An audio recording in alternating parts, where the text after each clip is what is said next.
The better your listing is, the more you'll be able to charge.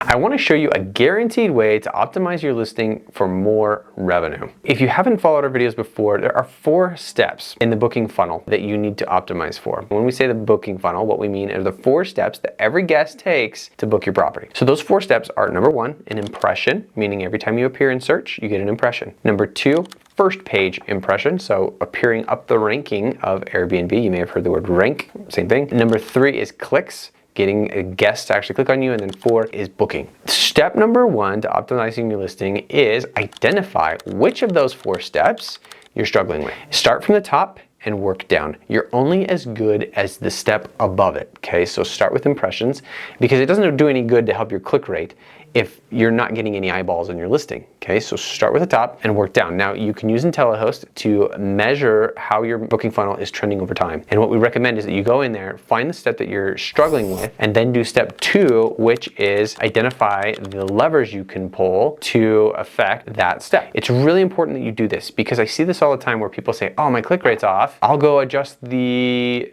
order of my photos. Well, no one can even see the order of your photos until after they've clicked on your listing. So don't focus on that. Don't focus on your description if they can't even see your description until after the click, right? Make sure that you're focusing and you're taking the actions that match the booking funnel step. So for click rate, the thing that you'd focus on are cover photo, your title, your reviews, both your score and your count, and then your pricing. Those are the things that people can actually see when they search Airbnb. Those are the things that are going to determine whether they click or not. And that's really, really valuable, because if you follow step 1, which is identify the issue first, well, now you've just narrowed down the list of things that could possibly be wrong with your listing. So step 2, identify the levers. And step 3 is create a hypothesis and test. So if you're having a click rate problem, then maybe your hypothesis is, I have a bad cover photo, or I have a suboptimal cover photo. So then you test different cover photos. Now, when you're testing, you need to wait at least 7 days prior to the change to track your baseline. You need to get a solid baseline. More is better. Like 30 days is even better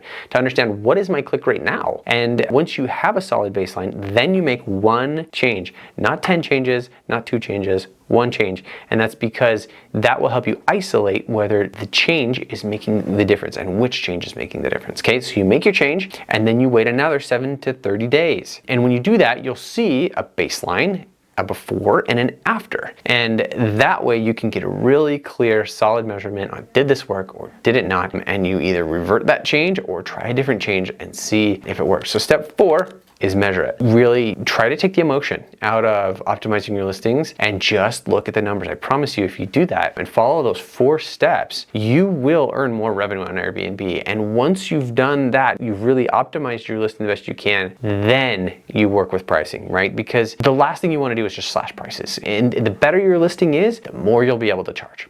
So if you want to know what else works on Airbnb, hit subscribe.